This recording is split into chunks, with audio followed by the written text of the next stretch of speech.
Hello students, मैं doctor Yogesh Kumar LNT college से आपका स्वागत करता हूं इस लेक्चर में, जो कि टॉपिक है हमारा लीनियर डिफरेंशियल इक्वेशन।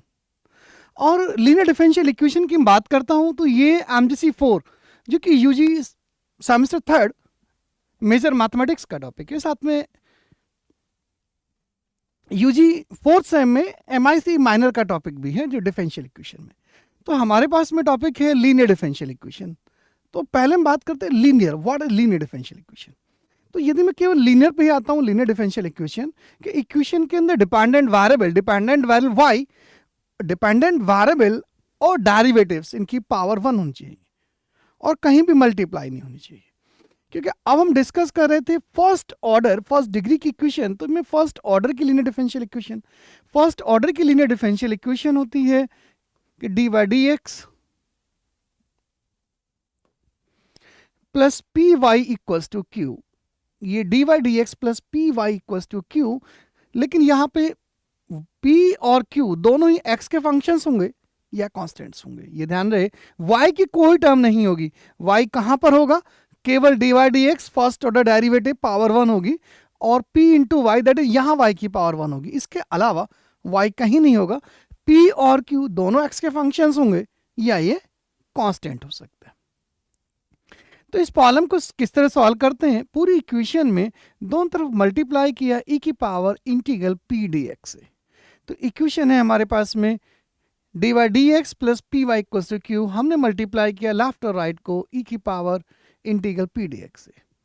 तो टर्म आएंगी e की power integral p dx d y d x plus p y into e raise to power p dx equals to q e raise to power p dx।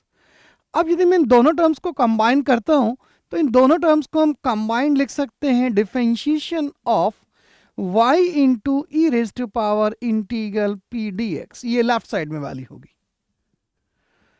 और right side में value है q into e raise to power integral p dx। यदि मैं इसको first second मैं इसको differentiation करता हूं प्रोडक्ट रूल से, तो y का differentiation d y d x, ये किस फॉर्म में चेंज होगी कि यदि मैंने डिफरेंशिएशन किया d y d x e raise to power integral p d x plus y as it is e raise to power p x, इसका differentiation integral e raise to power p d x. और मैं यहां से करूंगा integration से, तो integration differential cancel out, केवल p बचेगा, y एज इट इज है, this equals to q into integral p dx। तो ये दो टर्म्स थी हमारे पास में लेफ्ट साइड में, दोनों को मिला के कंबाइंड मैंने ये टर्म लिख दी। तो ये इससे पहले थी प्रोडक्ट की बात, तो इन दोनों टर्म से ये ऊपर वाली टर्म आ गई। अब क्या करें? यदि इंटीग्रेशन करेंगे, इंटीग्रेटिंग बोथ साइड्स, तो d by d x cancel out, मुझे टर्म मिलेगी y into e raise to power integral p dx equals to integration, left side का इंटीग्रेशन जब करेंगे तो डिफरेंशिएशन कैंसिल आउट होगा और राइट साइड में integration q e raise to power p dx। या इसको दूसरा मेथड हम ये लिख सकते हैं y into e raise to power integral p dx, generally इस टर्म को हम बोलते हैं इंटीग्रेटिंग फैक्टर। आगे आप एग्जैक्ट डिफरेंशियल इक्वेशन पढ़ेंगे, शॉर्ट में इंटीग्रेटिंग फैक्टर को IF लिखते हैं, इंटीग्रेटिंग फैक्टर, कि जिस फैक्टर की मल्टीप्लाई से इक्वेशन डिफरेंशियबल बन जाए, जैसे D by d x integral बन जाए। मैं इंटीग्रेशन करूंगा, D by d x cancel out होगा, तो इंटीग्रेटिंग फैक्टर के मल्टीप्लाई से इक्वेशन इंटीग्रेटेबल बन जाए, तो वही इंटीग्रेटिंग फैक्टर होगा। तो हम इसके दूसरे फॉर्म में सॉल्यूशन लिखते हैं, जो जनरल सॉल्यूशन होगा y into integrating factor equals to integration q into integrating factor dx plus c। तो हम इस तरह से इसका सॉल्यूशन लिखते हैं, क्योंकि इक्वेशन फर्स्ट ऑर्डर की है तो एक हमें यहाँ पे कांस्टेंट होगा, तो ये इसका जनरल सॉल्यूशन होगा। जनरल सॉल्यूशन में जितने ऑर्डर की इक्वेशन होती है उतने नंबर ऑफ आर्बिट्री कांस्टेंट्स होते हैं। तो ये जनरल सॉल्यूशन होगा हमारे पास में y into I F equals to integral q into I F d x plus c. अब मैं यहाँ पे प्रॉब्लम्स लेता हूं, किस तरह में क्वेश्चंस करने होंगे।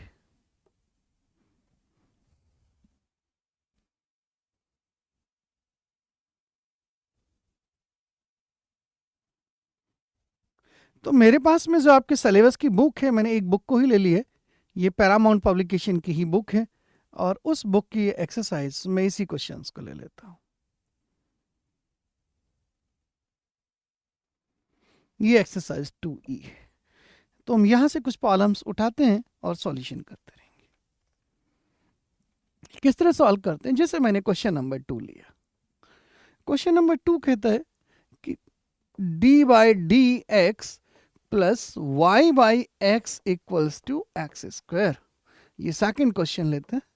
यहाँ पे कंडीशन भी गिवन है कि x equals to 1, y equals to 1। जब भी कंडीशंस गिवन होती हैं तो कंडीशंस में हमें कांस्टेंट की वैल्यू भी फाइंड करनी होती है। इस इक्वेशन में देखिए जो हमारा स्टैंडर्ड फॉर्मेट था कि डी बाई डी एक्स और एक वाई, तो उसी फॉर्मेट में दैट इज ये लीनियर डिफरेंशियल इक्वेशन है। तो comparing with standard format linear का कि d by d x plus p y equals to q. तो वाई की केवल एक सिंगल टर्म है डी बाई डी एक्स, और कहीं वाई नहीं है। तो यहाँ पे हम पी और क्यू की वैल्यू मिल जाएगी। तो यहाँ पे पी की वैल्यू आएगी ये p equals to 1 by x, और क्यू की वैल्यू आएगी एक्स स्क्वायर। ये हमने पी और क्यू फाइंड कर दिए। पी और क्यू के बाद में फिर हम डायरेक्टली फाइंड करते हैं integrating factor I F. Formula है e raise to power integral p d x, and this equals to e raise to power integral p की वैल्यू है 1 by x d x. 1 upon x का integration होगा log x.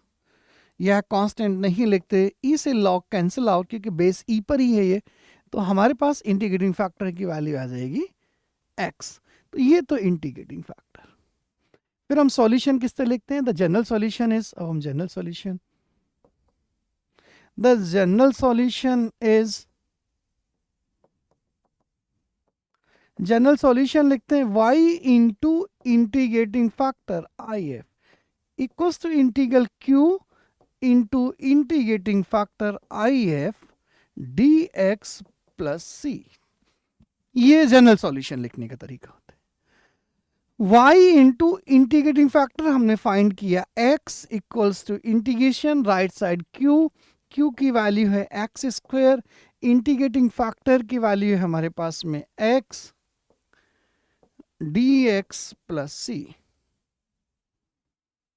तो ये value आएगी y into x या x Y equals to ये x cube का इंटीग्रेशन करेंगे, मैं डायरेक्ट लिख देता हूं x raise to power 4 by 4 plus c. तो ये हो गया हमारे पास में इक्वेशन नंबर 1। हम सॉल्यूशन को यहां भी छोड़ सकते हैं, कोई प्रॉब्लम नहीं, लेकिन यहां कंडीशन गिवन है। आप देखिए स्टार्टिंग में मैंने कंडीशन लिखी है, और जब भी कंडीशन गिवन होती है तो सी की वैल्यू फाइंड करनी है। ये कंडीशन गिवन है कि x equals to 1, y equals to 1, कि one x equals to 1, y equals to 1। तो मैं x और y दोनों को 1 1 पुट कर देता हूं इक्वेशन नंबर 1 में, putting x equals to 1, putting x equals to 1, y equals to 1 in equation number 1।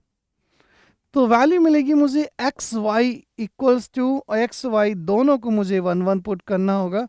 तो 1 इंटू 1, एक्स भी 1, वाई भी 1, 1 की power 4 upon 4 plus C. 1 into 1 1, 1 की पावर 4 हुआ 1, that is 1 minus 1 by 4 equals to C. तो यहाँ से सी की वैल्यू आएगी 4 LCM 4 minus 1, that is 3 by 4। ये सी की वैल्यू होगी। इस सी की वैल्यू को मैं पुट कर दूं इक्वेशन नंबर 1 में, putting the value of C in 1,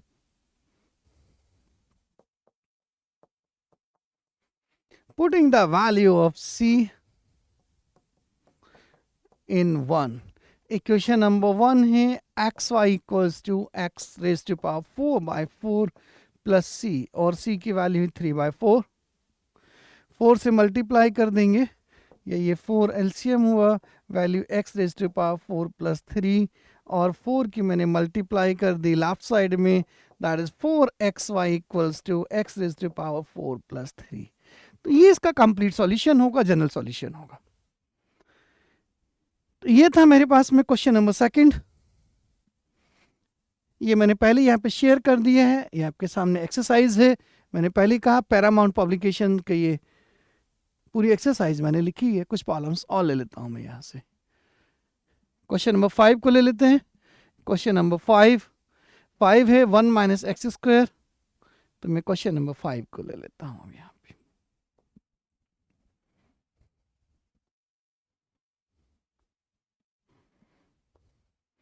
one minus x square, question number 5, 1 minus x square d by d x minus x Y equals to 1।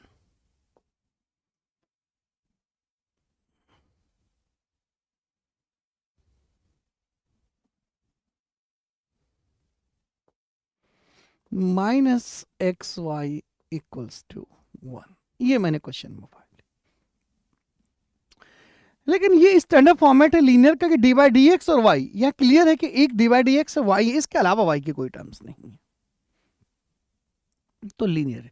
लेकिन ये coefficient d by d x का 1 बना दें, तो दैट is 1 minus x square से मैं divide कर देता हूँ, तो this equation can be written as 1 minus x square से डिवाइड किया d by d x minus x upon 1 minus x square y equals to 1 upon 1 minus x square.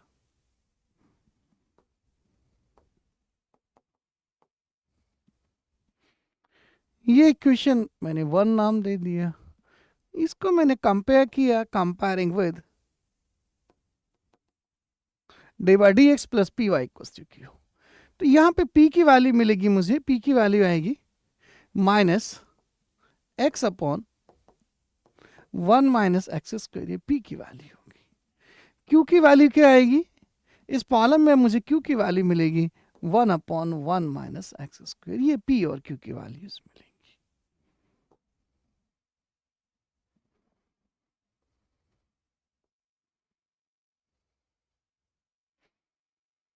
अब हमें इंटीग्रेटिंग फैक्टर फाइंड करना।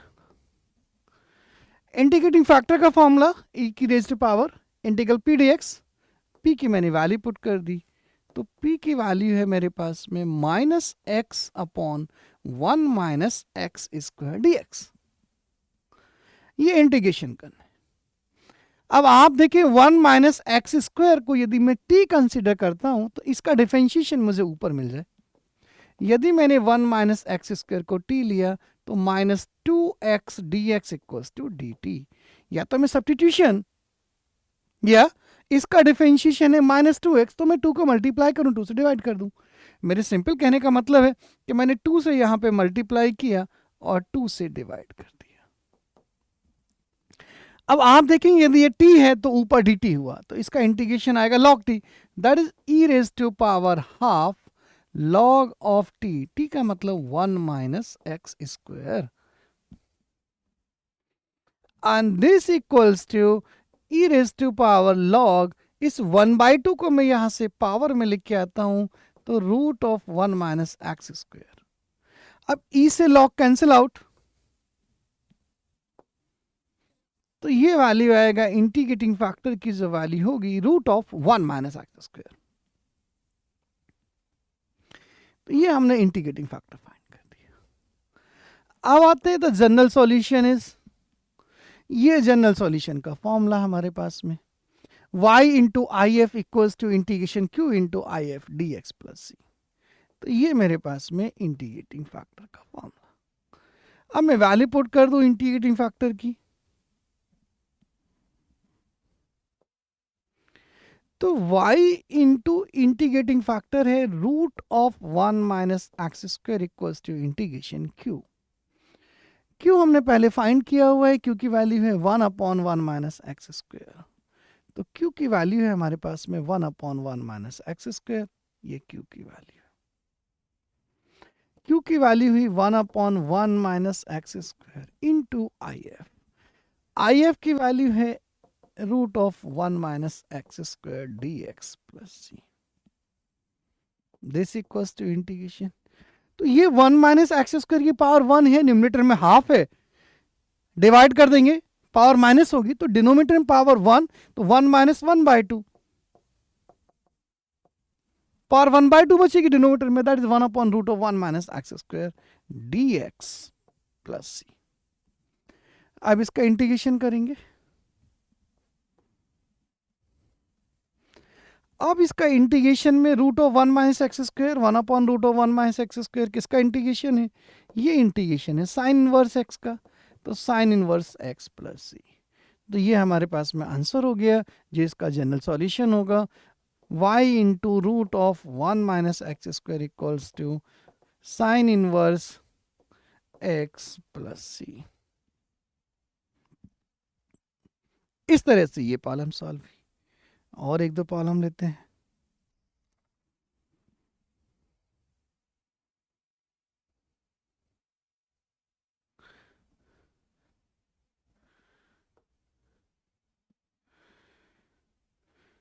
तो कुछ और प्रॉब्लम, मैं exercise की फोटो को अगेन ले लेता हूं इसे।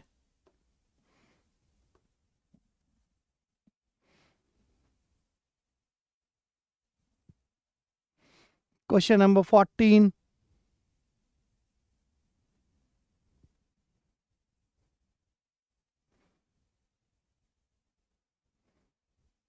क्वेश्चन नंबर 14 कहता है 1 plus x square d by d x.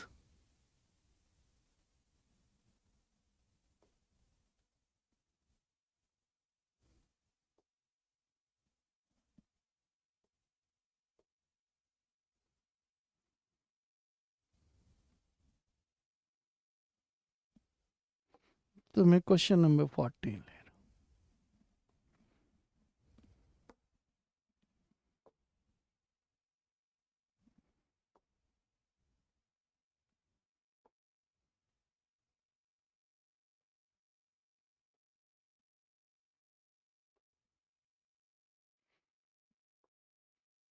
Question number 14 में लिखा है 1 plus x square d y d x plus y equals to e raise to power 10 inverse x. यहां भी आप देखेंगे डी बाई डी एक्स और वाई, इसके अलावा कहीं वाई और डी बाई डी एक्स नहीं होगा। Clear equation linear. लेकिन मुझे डी बाई डी एक्स का कॉफिशिएंट स्टैंडर्ड फॉर्मेट में लाना है, 1 बनाना है। तो this equation can be written as, मैंने 1 प्लस एक्स स्क्वायर से डिवाइड किया पूरी इक्वेशन को, तो d by d x plus 1 upon 1 plus x square into y equals to 1 upon 1 plus x square into e raise to power tan inverse x. अब इसको मैं compare करता हूं, कंपेयरिंग विद स्टैंडर्ड फॉर्मेट से linear के मैंने compare किया, d by d x plus p y equals to Q.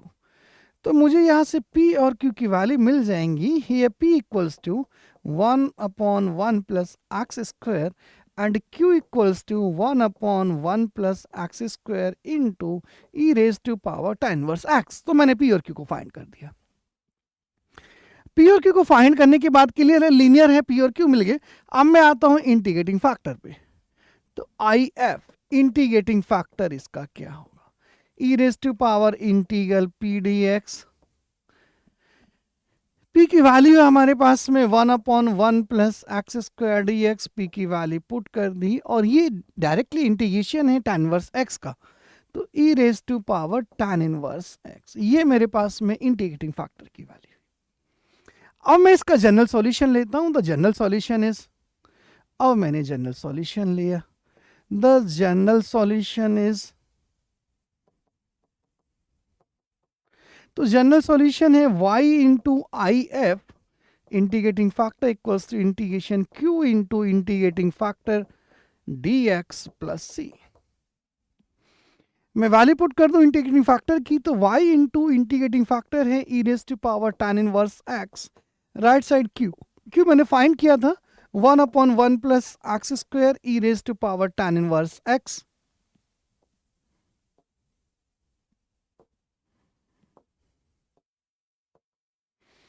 Into IF की वैल्यू भी e raise to power tan inverse x dx plus c. अब मुझे इंटीग्रेशन करना।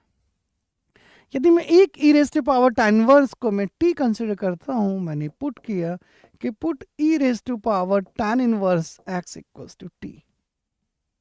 तो इसका differentiation e raise to power x का same होता है तो e raise to power tan inverse x का सेम होगा, e raise to power tan. फिर मैं टेन इनवर्स एक्स का डिफरेंशिएशन करता हूं तो 1/1 प्लस एक्स स्क्वायर एक्स का d x equals to d t. तो मेरे कहने का मतलब ये term 1/1 plus x square e raise to power tan inverse x d x d t बन जाएगी। तो जो राइट साइड में वैल्यू आएगी ये वैल्यू होगी इस इंटीग्रेशन की कि this equals to integration e raise to power tan inverse x का टी हुआ और पूरी टर्म डी टी हो गई प्लस सी, और टी का integration t square by 2 plus c. T की मैंने वैल्यू पुट कर दी, that is tan inverse e raise to power tan inverse x इसका स्क्वायर प्लस सी, और 1/2 को मैं पहले लिख देता हूं 1/2। तो ये पावर या मल्टीप्लाई में लिख सकते हैं, तो मैं लिख सकता हूं half e raise to power 2 tan inverse x plus c, या 2 को मल्टीप्लाई में कर दें, लेफ्ट साइड में पूरे को मल्टीप्लाई यहां छोड़ दें, या और 2 को मैं मल्टीप्लाई कर सकता हूं पूरी इक्वेशन को, तो 2y tan inverse x equals to e raise to power 2 tan inverse x plus 2c। देखो कांस्टेंट में जब भी किसी से मल्टीप्लाई करते हैं तो वो कांस्टेंट ही होगा। यदि मैं 10 में मल्टीप्लाई 2 करूँ 20 तो इट्स अगेन ए कांस्टेंट। तो 2c नहीं लिखते, हम एक न्यू कांस्टेंट नाम दे सकते हैं, c1 ले लें, k ले लें, k1 ले लें, तो हम 2c नहीं लिखेंगे कभी कांस्टेंट के प्लेस पे, तो हम यहाँ पे मैं चेंज कर सकता हूँ। तो और 2y tan inverse x equals to e raise to power 2 tan inverse x plus मैंने न्यू कांस्टेंट नाम दे दिया k, या मैं c1 लिख सकता हूँ। तो ये इसका सॉल्यूशन होगा। तो इस तरह से हमें क्वेश्चंस करने होंगे। ये लीनियर डिफरेंशियल इक्वेशन के क्वेश्चंस थे, एक्सरसाइज शेयर्ड है, क्वेश्चंस की प्रैक्टिस करेंगे। और लीनियर के 2 फॉर्मेट होते हैं, मैं दूसरा फॉर्मेट जहाँ पे एक्स में लीनियर होगा वो अगली क्लास में सेकंड वाला केस लेता हूँ। ठीक है, थैंक यू।